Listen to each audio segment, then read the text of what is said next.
Non, mais Donc, moi je pense qu'il y a ce genre de personnes, ils ont deux objets en guise sur la table de chevet. Ils ont le livre de Hariri, Sapiens, et puis ils ont aussi du Poppers. Voilà. Я не понимаю, я не понимаю, без тебя я каждый день теперь скучаю. Я не понимаю, мы с тобой, но я совсем тебя не знаю. Я не понимаю, без тебя я каждый день теперь скучаю. Я не понимаю, мы с тобой, но я совсем тебя не знаю.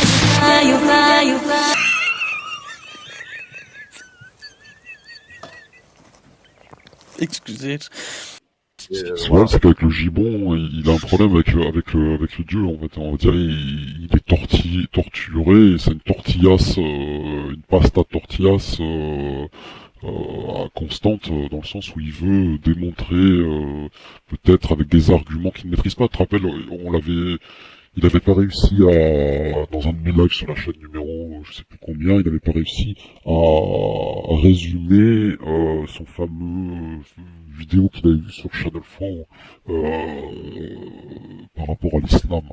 On disait oui mais bon vas-y, même la vaginette j'avais dit bah vas-y développe et puis il n'avait pas les arguments lui-même, c'est-à-dire qu'en fait il veut être il veut être le martyr oppressé et être tout le temps comment on appelle ça, dans l'opposé.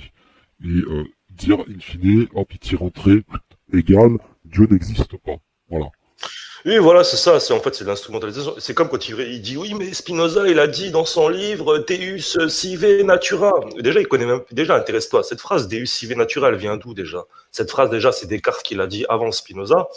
Et cette même phrase-là, elle remonte. Son origine, elle remonte à un rabbin, le grand Rambam, que Philippe connaît très bien, qui est Maïmonide. Donc déjà, c'est une phrase qui part de la tradition juive kabbalistique déjà. Donc déjà, quand Spinoza il emploie Deus sive natura, il n'emploie pas cette phrase comme l'emploierait un athée de 2020. Non, Deus sive natura, Dieu ou la nature, ça ne veut pas dire que c'est la nature, c'est Dieu. Ça ne veut pas dire que tu dois adorer la nature ou que la nature, c'est Dieu. Non, ça veut dire que Dieu est la nature. C'est-à-dire qu'il n'y a pas d'autre nature que Dieu. C'est ça qu'il dit dans son bouquin Spinoza. Mais apparemment... C'est vrai. Et d'ailleurs, je vois que Marie Parent, parce que ça me faisait penser à ça quand tu parlais d'attributs, je voyais que Marie Parent nous dit Spinoza n'a fait que philosopher et interpréter à sa sauce la Kabbale qu'il avait étudiée jeune. Et effectivement, dans la Kabbale, tu as ces attributs, notamment avec les séphirotes, l'arbre séphirotique, qui parle de ces attributs. Et quand tu as parlé d'attributs de Spinoza, ça m'a fait tout de suite penser à ça. Et c'est vrai, on revient à... C'est comme chez nous. Tu réfères au Rambam. Donc, non, mais c'est comme chez nous, les musulmans, quand on dit, par exemple, le Coran, il te dit Dieu est le généreux, Dieu est le fort, ce sont les attributs de Dieu. Ils sont présents partout dans la nature, ils sont communiqués par Dieu à chacune de ses créatures. Par exemple, un lion, c'est un certain symbole, un lion, ça représente la force, la férocité. L'être humain, par exemple, n'est pas limité comme un animal. L'être humain, par la pensée, il est capable d'avoir différents attributs. Ce sont des notions qui sont déjà dans la religion, en fait. Spinoza, il n'invente pas l'eau chaude, en fait. Spinoza, il essaie juste de les expliquer de façon, on va dire, géométrique, à sa façon, à sa sauce. Et moi, je pense honnêtement... Avec un langage profane, en fait. Il utilise un langage profane pour parler de choses spirituelles. Il recherche à remplacer Dieu par une figure d'un père, un père spirituel.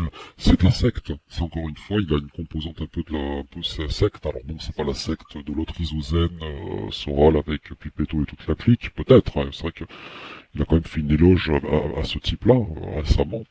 Mais en fait, ces gens-là sont, on va dire, des bons petits maoïstes, comme avait prédit Mao dans ses écrits, hein, pas celles qui sont exposées, mais celles qui sont vraiment internes et qui sont cachées aux yeux du monde. En fait, ils veulent virer, tout simplement, extirper la croyance monothéiste abrahamique dans le cœur des hommes, et remplacer avec des espèces de Lego, on va dire, interchangeables au niveau des couleurs selon les tendances du siècle. Voilà.